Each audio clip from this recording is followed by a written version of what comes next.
Hello everyone and welcome to my YouTube channel English with Sajid Khan 007. In this particular video, we are going to learn the use of present indefinite tense in our daily life. कि हम present indefinite tense को कैसे अपने daily life का हिस्सा बनाते हैं। तो present indefinite tense उन actions के लिए यूज होता है जो हम रूटीन में करते हैं, यानी जिनकी हमें रूटीन होती है। रोजाना सुबह उठते हैं, काम पे जाते हैं, नाश्ता करते हैं, खाना खाते हैं, ये सारे एक रूटीन हो गए। उसके बाद आदत जो हमें होती है, जो भी हमें हमारी हैबिट्स होती हैं, उनको एक्सप्लेन करने के लिए हम यूज करते हैं present indefinite tense. General actions के लिए, ऐसे काम जो अक्सर होते रहते हैं, उनके लिए हम यूज हो हमारे घर आते हैं, हम उनके घर जाते हैं, कभी कभार हम मार्केट जाते हैं कुछ खरीदने के लिए, तो उनके लिए भी यूज होता है प्रेजेंट इंडेफिनिट टेंस। और फिर रेगुलर एक्शन जो हर टाइम होते रहते हैं, रेगुलरली वक्फे वक्फे से होते रहते हैं, तो उनके लिए भी यूज होता है प्रेजेंट इंडेफिनिट टेंस। और कुछ फैक्ट्स होते हैं, यानी हकाइक के लिए भी इस्तेमाल होता है, जैसे the sun rises in the east, यानी सूरज मशरिक में तुलू होता है, तो इन फैक्ट्स के लिए भी यूज होता है प्रेजेंट इंडेफिनिट। उर्दू में इसकी पहचान ये है कि ता है, ती है, ता हो, ते हो और ती हो वगैरह सेंटेंस के एंड में आएगा, यानी ता है इसकी पहचान है, ये जहन में रखें। और इसका सेंटेंस स्ट्रक्चर कुछ यूं होगा कि सब्जेक्ट आएगा, वर्ब की फर्स्ट फॉर्म आएगी और फिर ऑब्जेक्ट आएगा। अब यहाँ पर ये भी लिखा है कि एस और E S with third person singular, verb के साथ वर्ब की फर्स्ट फॉर्म, यानी कि तीन फॉर्म्स होती हैं, फर्स्ट सेकंड थर्ड।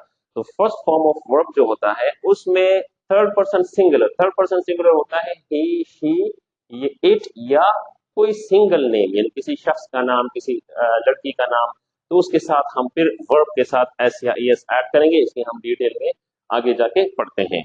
तो चलिए शुरू करते हैं इसके sentences. I eat an apple every day, मैं रोजाना एक सेब खाता हूँ। वी स्पीक इंग्लिश, हम इंग्लिश बोलते हैं। You learn your lesson after school, यानी स्कूल के बाद आप अपना लेसन याद करते हैं। They play football in the evening, वो शाम में फुटबॉल खेलते हैं।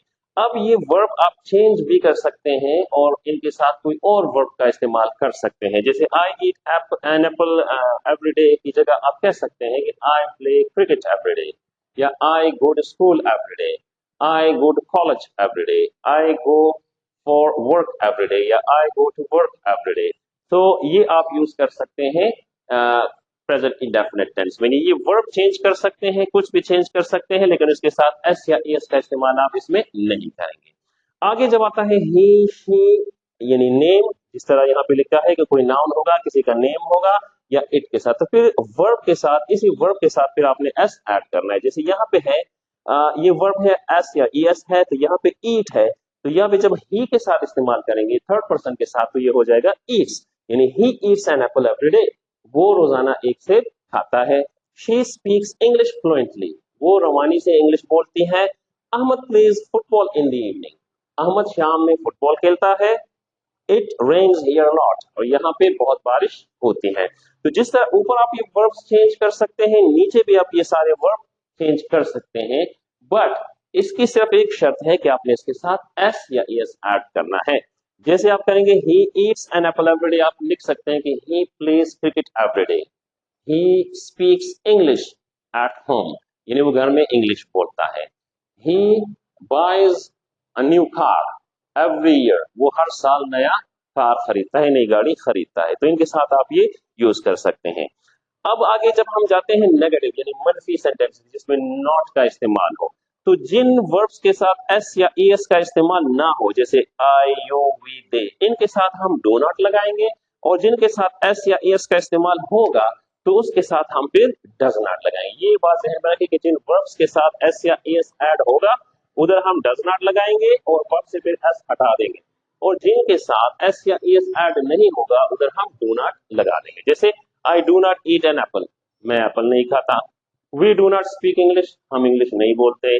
You do not learn the lesson, आप लेसन याद नहीं करते। They do not play football, वो फुटबॉल नहीं करते। इसी तरीके से he does not eat an apple, यानी he does not eat an apple, वो एप्पल नहीं खाता, यानी सेब नहीं खाता। She does not speak English fluently, वो रवानी से इंग्लिश नहीं बोलती। Ahmad does not play football, Ahmad football नहीं खेलता। It does not rain here a lot, यहाँ पर ज्यादा बारिश नहीं होती। तो ये सारे नेगेटिव हो गए। इसमें भी आप ये वर्ब चेंज कर सकते हैं, कुछ भी चेंज कर सकते हैं, अपनी मर्जी के वर्ब्स लगा सकते हैं। इसकी प्रैक्टिस में आप डिफरेंट वर्ब्स का इस्तेमाल जरूर करें। फिर जब बारी आती है क्वेश्चंस की, यानी जब आप सवाल पूछते हैं प्रेजेंट इंडेफिनिट टेंस में कि क्या इस तरह होता है, तो उसके लिए हम जिनके साथ डू का इस्तेमाल होगा इधर उधर हम डू स्टार्ट में लगा लेंगे, और जिनके साथ डस का इस्तेमाल होगा उन वर्ब्स के साथ हम डस स्टार्ट में लगा देंगे। जैसे डू यू स्पीक इंग्लिश, क्या आप इंग्लिश बोलते हैं? डू दे प्ले फुटबॉल, क्या वो फुटबॉल खेलते हैं? Do you like watching TV, क्या आप टीवी देखना पसंद करते हैं? Does he eat an Apple, क्या वो एक सेब खाता है? डज शी स्पीक इंग्लिश, क्या वो इंग्लिश बोलती है? और डज इट रेन हियर, क्या यहाँ पे बारिश होती है? तो आप लोगों ने इस तरीके से वर्ब्स को चेंज करके डिफरेंट प्रैक्टिस के लिए तो प्रेजेंट इंडेफिनिट टेंस का इस्तेमाल मजीद करते जाना है।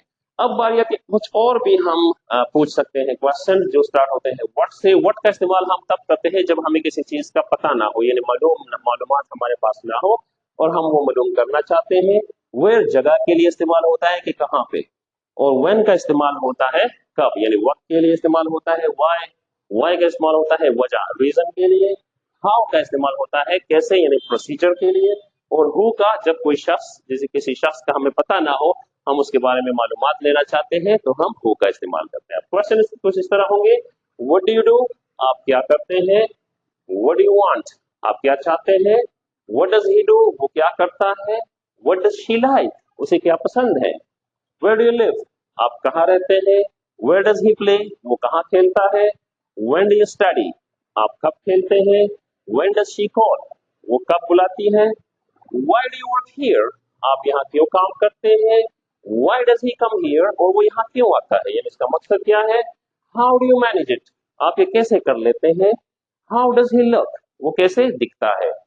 हु डू यू मीट, आप किससे मिलते हैं?